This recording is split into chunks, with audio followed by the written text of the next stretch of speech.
Does anybody else have way too many photos on their phone?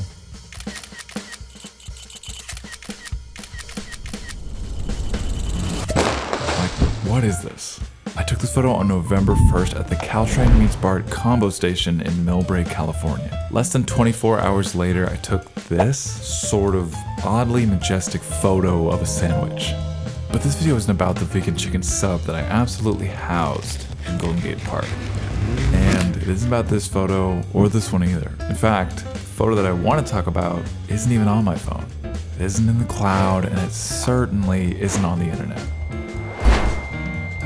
And other than the negative sitting in this drawer, the only physical copy of this photo is on this easel under this piece of cloth.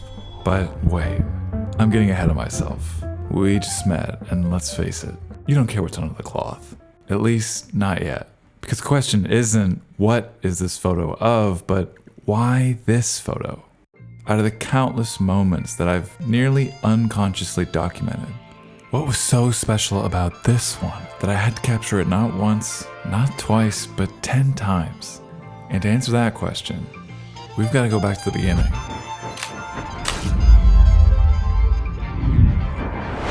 We've touched a little bit on the where and when of this photo, but not yet on the why. And honestly, I don't think I can do that by myself. Welcome. Hello. Can you go ahead and introduce yourself? Who are you, Jeff? Who am I to you, and who are you? I'm Jeff. This is Jeff, and he and I go way back. I'm talking AYSO soccer way back. And for whatever reason, Jeff has repeatedly ended up in my artistic expressions over the years. From high school video projects to a realistic pencil portrait I drew of him, Jeff has inspired me time and time again. And it's for this reason and so many others that he is a cherished friend. That was wonderful. Thank you so much for that lovely introduction. When you think of my trip to the Bay last year, what do you remember? What stands out? I think what stands out to me a lot is the Sunday we hung out with Kevin. Yes, I came up for your birthday, but then on Sunday, we went to San Francisco and hung out with our other friend, Kevin. I was taking some photos, and this brings me to my next question, which is, do you recognize this photo? I do not. You were there when I took this photo. Okay. This is from Saturday in the afternoon. That doesn't help me. How could you forget a face like this, Jeff? She's got a little fish. Do you recognize this photo? Yeah, you went to that sandwich place. You were correct. This is from Golden Gate Park. Was eating this sandwich, and then not long after that, we got up and we started walking around, right? And so now my fifth question for you is, do you recognize this photo? Yeah, I mean, I recognize that because we hung out in that park for a while. Do you remember what position I was in when I took this photo? Option A, option B, or option C?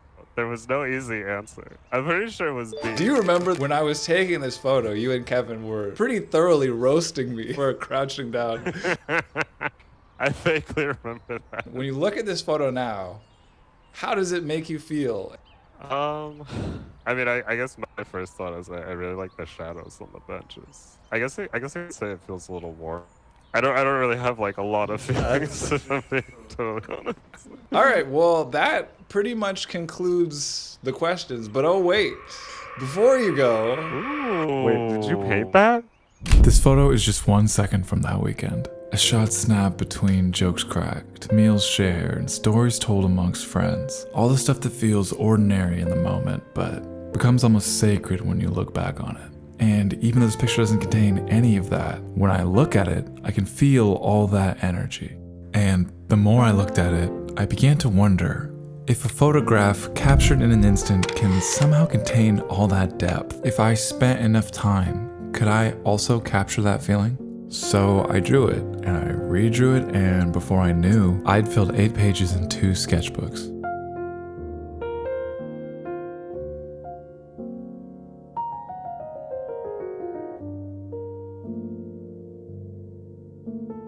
Now you might be thinking, 8 sketches? What are you, some type of perfectionist or something? Let me answer that with a tangent. There's an episode of Love, Death, and Robots called Zima Blue. It tells the story of a journalist going to interview a world-renowned artist before the unveiling of his final piece. In the short story that it's based on, there's a detail that the show leaves out. In this future, nearly everyone has memory chips implanted that perfectly record everything they see. But the journalist doesn't have one. It's for this reason the artist asks her to interview him. The story asks a fascinating question. Is a perfectly recorded moment a memory? Because as we know them, memories aren't perfect. Over time, some details sharpen while others fade. So to bring it all back and answer the original question, no. I wasn't trying to perfect this image. I was trying to remember it. Each sketch wasn't done with the hope of it finally coming out right.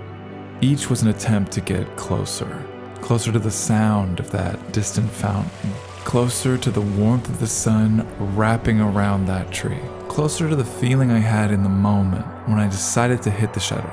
So now the question becomes, how close did I get? So there I was, my pastels to my left, my references to my right, and a blank sheet of 11 by 15 watercolor paper in front of me. After all the preparation, sketching, and note-taking, all that was left to do was start.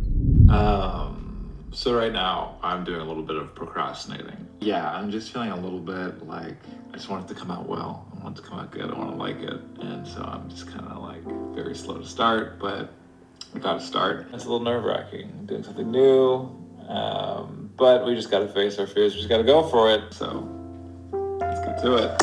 Mastering color theory, perfecting proportions, refining details. As difficult as all of these are, somehow the hardest part for me is simply getting started. As I sat there staring at the blank canvas, I remembered a list of reminders I wrote after my last sketch.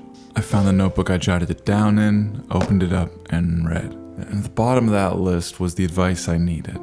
It's a piece of advice I think anyone can benefit from every now and again. It simply said, be bold.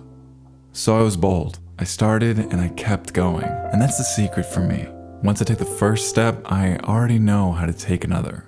And even though one step doesn't get you very far, soon the cumulative impact of those steps starts to add up.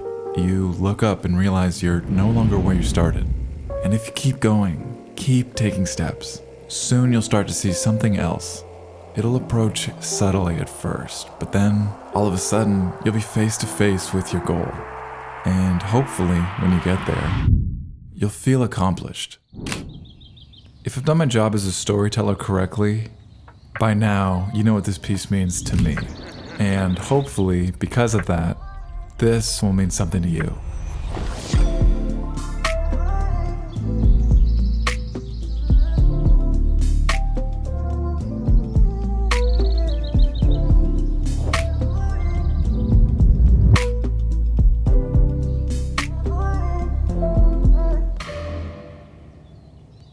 Unlike Zima Blue, this isn't my final piece. In fact, in many ways, this is my first oil pastel based on a photo from my first roll of film shot on my first point-and-shoot camera. And with any luck, this will just be the first of many. As the sun sets on this project, I'm filled with a sense of accomplishment. Not only because I'm closing this chapter with a piece of art that I'm truly proud of, but also because of the realization that I've already done the hardest part. I've already started.